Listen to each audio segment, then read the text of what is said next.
Fellow Toastmasters and welcome guests. As I was looking through the pathway, my visionary communication pathway, I was looking to see what the next project I wanted to work on was. And I came across a project called Develop Your Vision.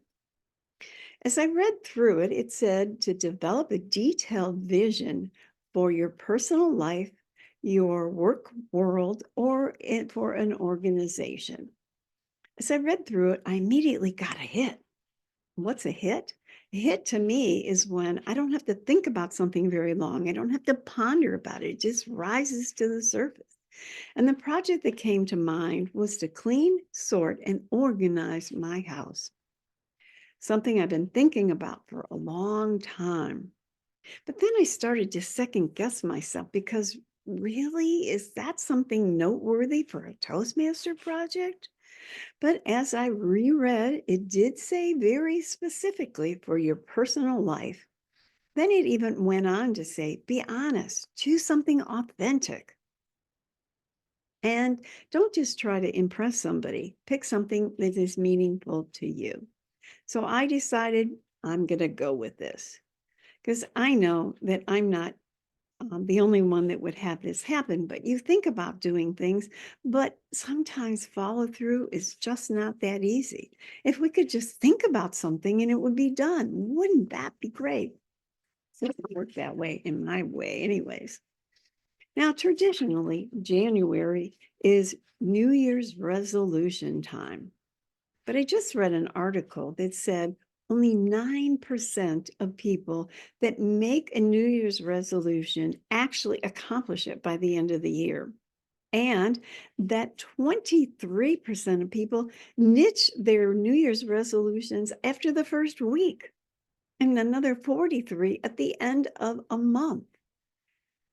So I knew that just goal setting wasn't going to do it. But my hope with this project is this is the marriage between my goal and working on this project and committing myself in front of all of you that this is something that I want to accomplish.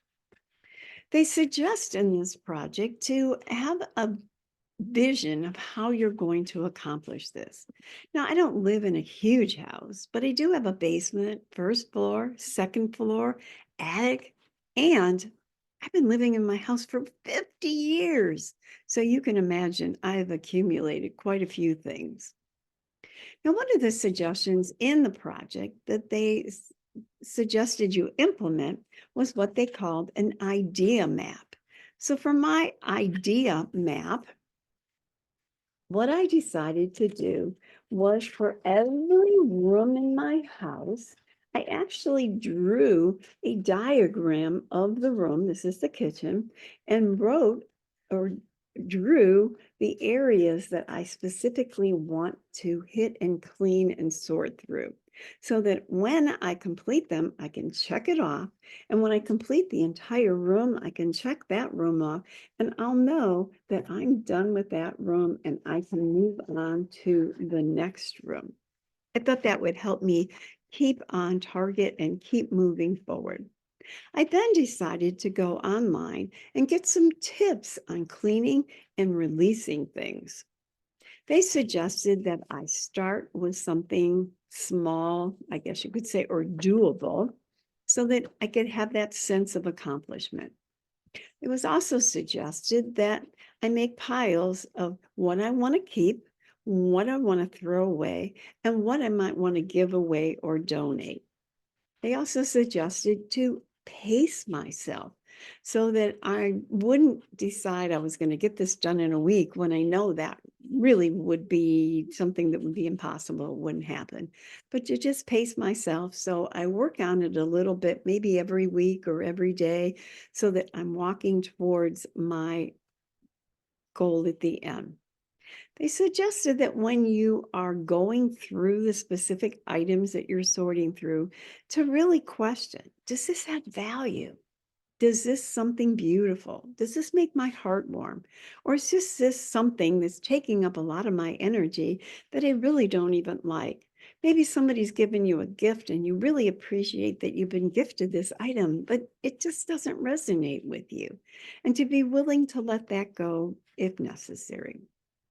Now, this is something that I've heard of before. I can't say that I've ever done it before, but I think it's a great idea.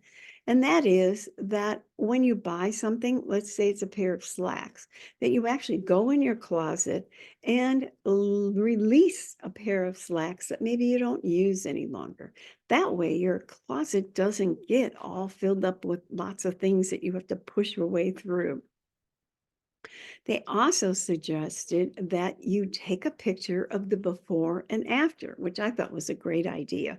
So that when I look at the picture of when I'm completed, that gives me encouragement to continue to move forward on my project. Also, in the project description, they suggested visioning or envisioning what the results would look like and how they would feel. And I would have to say, I think I'll feel freer. I think I'll be less congested in my life. They'll be lighter, and I'll have more flow in my life. I'm already starting to breathe easier just thinking about it. My intent is to complete this project in 3 months. Now, the way I'd like to look at this is, of course, it'd be great if I could get it done before that, but I'd like to aim for 3 months. And if at the end of 3 months I'm not quite done, I'm not going to stress myself out because my goal isn't necessarily a completion date as much as it is that I complete the project as I've set it out to.